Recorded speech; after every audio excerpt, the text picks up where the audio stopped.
ਅੱਜ ਕਿਸ ਚੀਜ਼ ਦਾ ਤੁਸੀਂ ਜਿਹੜੇ ਇੱਥੇ ਦੁਕਾਨਾਂ ਦਾ ਪ੍ਰੋਟੈਸਟ ਜਿਹੜਾ ਕਿ ਮਤਲਬ ਬੰਦ ਕਰਕੇ ਸਾਰਾ ਕੰਮਕਾਜ ਤੁਸੀਂ ਆਵਾਜ਼ ਬੁਲੰਦ ਕਰ ਰਹੇ ਹੋ, ਤੁਹਾਡੇ हथ है कि रोज ਅਸੀਂ किसानों के नाल अतवादी नहीं है, की गल है, की कहना चाहोगे? ये जो आंदोलन हम लोग का चल रहा है, आप देखेंगे 16 जनवरी को संयुक्त किसान मोर्चा की तरफ से आह्वान किया गया था कि 26 जनवरी को ट्रैक्टर मार्च और 16 फरवरी को भारत बंद का आह्वान, तो उसके तरफ से हम लोग ये कर रहे हैं। आप देखिए जो पार्लियामेंट सत्र है सारा ख़त्म हो गया, लेकिन 2 साल पहले जो सरकार ने कहा था कि किसानों की जो मांग उसको हम लोग पूरा करेंगे, वो आज तक नहीं हुआ। ये लास्ट सेशन था, ये ख़त्म होने के बाद भी पार्लियामेंट में आज तक इस बिल के ऊपर कोई बात नहीं हुई है। तो उसी को लेकर ये संयुक्त किसान मोर्चा की तरफ से ये आह्वान किया गया है। तो उसी के समर्थन में हमारे किसान भाई लोग और हम युवा जो संगठन है हमारा All India Democratic Youth Organisation, उसके तरफ से हम लोग ये बंद को समर्थन दे रहे हैं।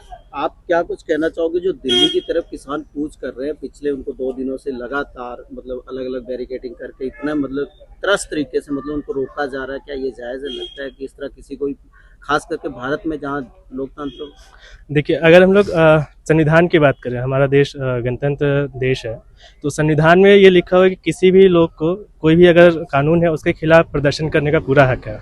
उसके लिए अगर शांतिपूर्ण प्रदर्शन चल रहा है तो उसको कोई मना नहीं कर सकता, कहीं भी वो कर सकते हैं।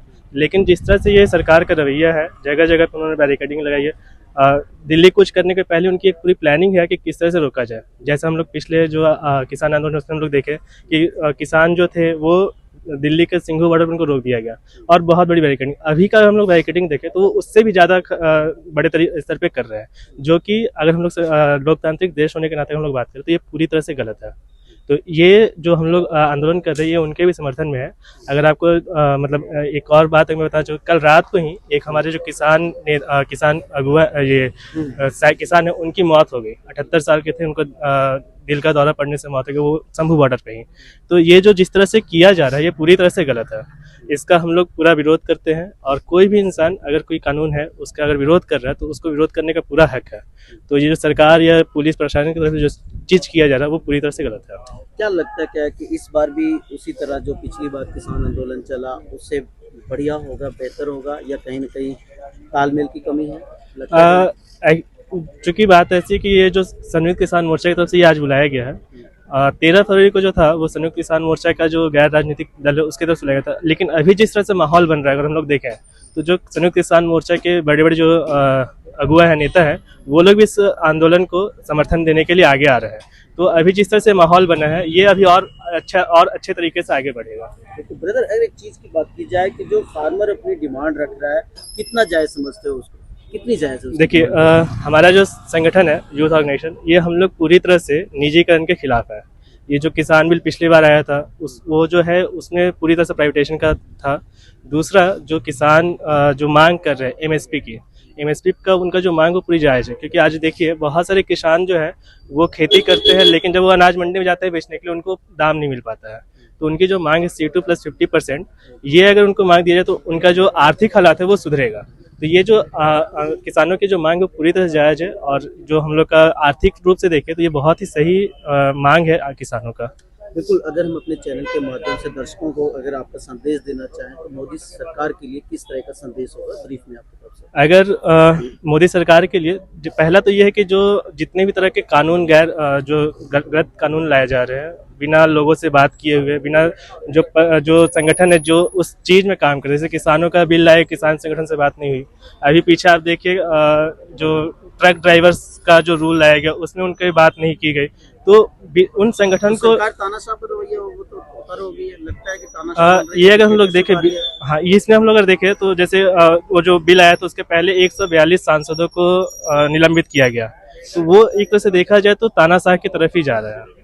तो इस चीज को खत्म मतलब समाप्त करना चाहिए। हमारा देश लोकतांत्रिक देश है, जनतंत्र में विश्वास करते हैं। जनता की जो मांगे हैं, जनता की जो सोच है, उसके आधार पे काम होना चाहिए। तो आप लोग भी आज किसानों के समर्थन में मतलब कि बंद का ऐलान का जो आप समर्थन कर रहे हो, अगर आगे कल को लड़ाई और लंबी चलती है तो उसके साथ सपोर्ट करोगे? हाँ जी, ये हमारा जो संगठन है ये पूरे पिछले वाली जो आंदोलन हुआ था उसमें भी हमारा संगठन सिंघू बॉर्डर पे था, टिकरी बॉर्डर पे समर्थन दिया था, यहाँ भी हमने काफ़ी किया था। तो ये जो किसानों की जो मांग है वो सिर्फ किसानों की नहीं है, इससे पूरे देश के हर एक जनता प्रभावित होंगे। तो ये इस मांग को लेकर हमारा संगठन भी इस आंदोलन में पूरी तरह समर्थन देगा।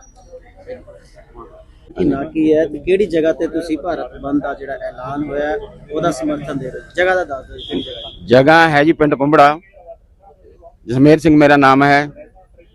ਤੇ ਅਸੀਂ ਅੱਜ ਕੱਲਾ ਕਿਸਾਨਾਂ ਦਾ ਕੰਮ ਨਹੀਂ ਹੈਗਾ ਇਹ ਪੂਰੇ ਮਜ਼ਦੂਰ ਜੋ ਵੀ ਸਾਡੇ ਗਰੀਬ ਭਰਾ ਨੇ ਸਾਰਿਆਂ ਦਾ ਇਹ ਕੰਮ ਹੈ। ਸਾਰੇ ਉਹਨਾਂ ਨੂੰ ਸਮਰਥਨ ਕਰ ਰਹੇ ਨੇ। ਅਸੀਂ ਵੀ ਅੱਜ ਆਪਣੀਆਂ ਦੁਕਾਨਾਂ ਬੰਦ ਕਰਕੇ ਕਿਸਾਨ ਵੀਰਾਂ ਨੂੰ, ਮਜ਼ਦੂਰ ਵੀਰਾਂ ਨੂੰ ਅਸੀਂ ਸਮਰਥਨ ਕਰ ਰਹੇ ਹਾਂ। ਤੇ ਸੈਂਟਰ ਨੂੰ ਕੀ ਕਹਿਣਾ ਚਾਹੋਗੇ ਜਾਂ ਆਪਣੇ ਕਿਸਾਨ ਭਰਾਵਾਂ ਨੂੰ ਜਿਹੜੇ ਬਾਰਡਰ ਤੇ ਖੜੇ ਨੇ, ਜਿਹੜੇ ਆਸੂ ਦੇ ਗੋਲੀਆਂ ਝੇਲ ਰਹੇ ਨੇ, ਉਹਨਾਂ ਲਈ ਕੀ ਮੈਸੇਜ ਕੀ ਕਹਿਣਾ ਚਾਹੋਗੇ? ਮੈਸੇਜ ਅਸੀਂ ਇਹੀ ਕਰਨਾ ਚਾਹੁੰਦੇ ਮੋਦੀ ਸਰਕਾਰ ਨੂੰ ਕਿ ਵੀ ਤੂੰ ਆਪਣਾ ਅੜੀ ਰਵੱਈਆ ਬੰਦ ਕਰ ਦੇ, ਕਿਉਂਕਿ ਇਹ ਲੋਕਤੰਤਰ ਦੇਸ਼ ਹੈਗਾ। ਇਹ ਕੋਈ ਚੀਨ ਨਹੀਂ ਹੈ, ਕੋਈ ਅਮਰੀਕਾ ਨਹੀਂ ਹੈ।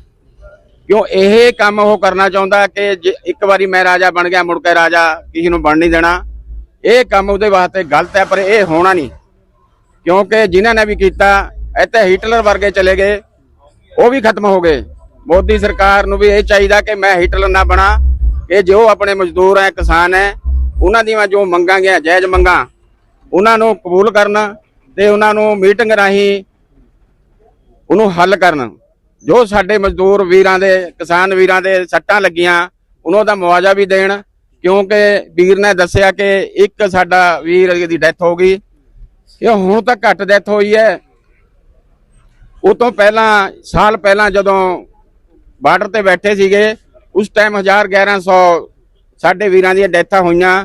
ਕੀ ਮਿਲਿਆ? ਕੁਝ ਨਹੀਂ ਮਿਲਿਆ, ਕਿਉਂਕਿ ਸਰਕਾਰ ਨੂੰ ਇੰਨਾ ਰਵੱਈਆ ਨਹੀਂ ਕਰਨਾ ਚਾਹੀਦਾ ਕਿ ਜੋ ਡਿਮਾਂਡਾਂ ਹੈਗੀਆਂ ਉਹ ਹੱਲ ਕਰ ਦੇਣ। ਬਿਲਕੁਲ ਸਿੰਘ ਸਾਹਿਬ ਜੀ, ਗੱਲ ਕੀਤੀ ਜਾਵੇ ਹਰਿਆਣਾ ਦੀ, ਤਾਂ ਹਰਿਆਣਾ ਜਿਹੜਾ ਇੱਕ ਪੰਜਾਬ ਦਾ ਗਵਾਂਢੀ ਸੂਬਾ ਹੈ, ਪਰ ਜਿਹੜੀ ਬੈਰੀਕੇਡਿੰਗ ਸਟਾਰਟਿੰਗ ਜਿਹੜੀ ਕੀਤੀ ਉਹ ਹਰਿਆਣਾ ਗਵਰਨਮੈਂਟ ਨੇ ਕੀਤੀ, ਉਹਨਾਂ ਲਈ ਕੀ ਸੰਦੇਸ਼ ਹੈ? ਸਾਡਾ ਸੰਦੇਸ਼ ਇਹੀ ਹੈ ਕਿ ਹਰਿਆਣਾ ਤਾਂ ਹੁਣ ਬਣਿਆ, ਪਹਿਲਾਂ ਜੋ ਪੰਜਾਬ ਸੀਗਾ ਉਹ ਸਾਰਾ ਇਕੱਠਾ ਸੀਗਾ। ਪੰਜਾਬ, ਹਰਿਆਣਾ, ਹਿਮਾਚਲ ਇਹ ਸਾਰਾ ਇਕੱਠਾ ਸੀਗਾ। ਉਹ ਵੀ ਸਾਡੇ ਭਰਾ ਨੇ, ਉਹਨਾਂ ਦਾ ਵੀ ਅਸੀਂ ਸਮਰਥਨ ਕਰਦੇ ਹਾਂ ਕਿ ਵੀ ਅਸੀਂ ਤੁਹਾਡੇ ਨਾਲ ਹੈ।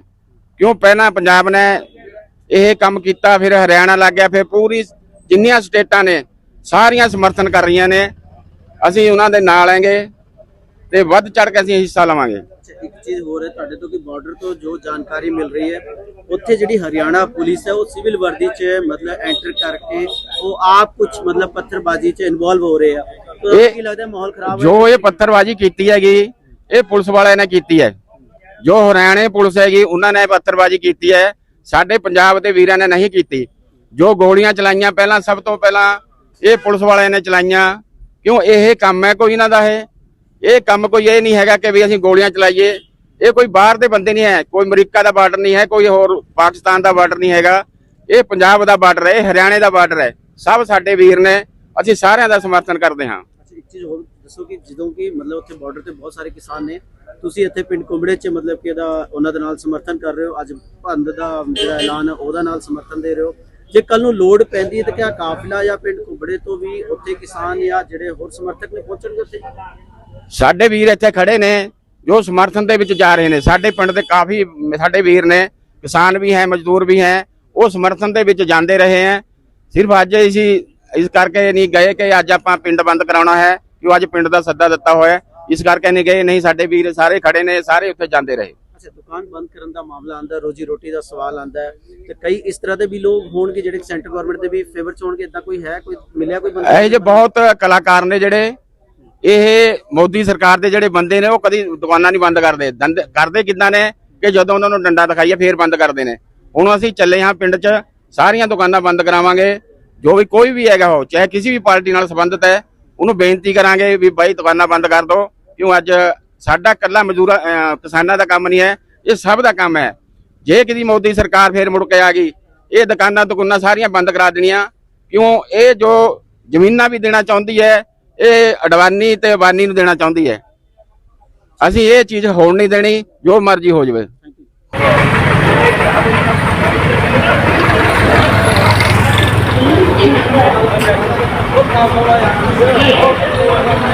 Thank you.